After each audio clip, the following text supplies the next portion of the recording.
Out of all species of sapients in the galaxy, Terrans are the strangest. A single Terran is tiny, weak, and barely sapient at all. But when they clump together, they form massive colonies made up of trillions of them that share the same intelligence, called a human. Brave soldiers of the Empire, this is our enemy. Officer Veshchel brought the image up on the screen and the room filled with a mixture of murmurs and snickers.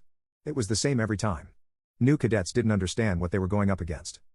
They might look small and docile to us, the officer began.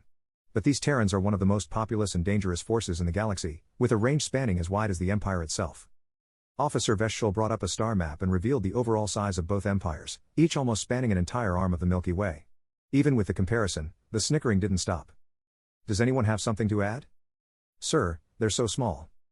Yes, cadet, they are. Very astute. They must have taught you your sizes at the academy.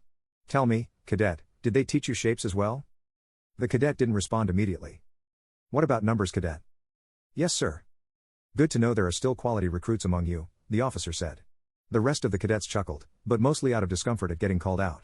Now can someone tell me, do we bring equipment into combat?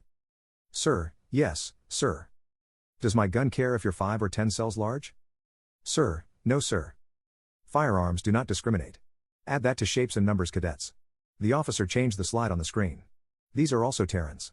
Dozens of completely unique variants on the same species.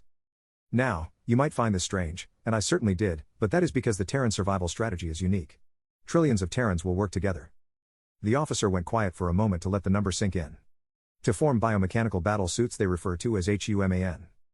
They changed the slide to show the gargantuan battle suit towering over what would have been the largest Veshchelian city. It wasn't strange for there to be massive weapons of war, but it still garnered a reaction. These biosuits are highly advanced, self-repairing, durable and flexible machines of war. They stand between 1.5 to 2.2 meters tall. Meters? One cadet with a touch too little self-control shouted. That said, it was a shared sentiment. The officer always felt like it was a mistake telling the recruits this right before they went to the front. Yes, meters. Additionally, these biosuits are unsuited for space travel as they are biological material, so the Terrans use these suits to create protective space travel vessels. Some of these ships are kilometers long. There was no reaction to that, aside from stunned silence.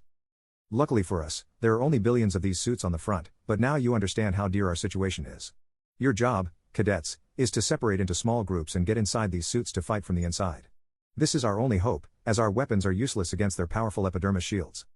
What about fuel, sir? Pardon? Could we pre-mine their fuel? Maybe we could keep them from running these expensive biosuits and they can consume most biomatter and convert it into fuel. Murmurs again, I understand this is going to be a hard war. But a small initial squadron can take down one of these suits. The officer closed his eyes. This was still the worst part. Once you are in the suit, the Terran response to intruders in the biosuit is to overheat their systems. This damages the suit, but is an effective measure against our outer shields. Luckily, many of you tough soldiers will outlast this heat. Isn't that right? Sir, yes, sir. The officer smiled, at least he could give them some confidence before dropping the hammer. But we still have limited time. The Terrans have developed technology known as a vaccine.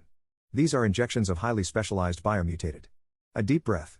Men, they are our old comrades turned against us. Made traitor to train their defense systems to find and destroy us. How do we fight something like that?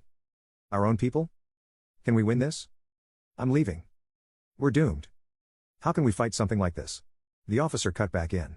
Men, because we have to. For the Empire.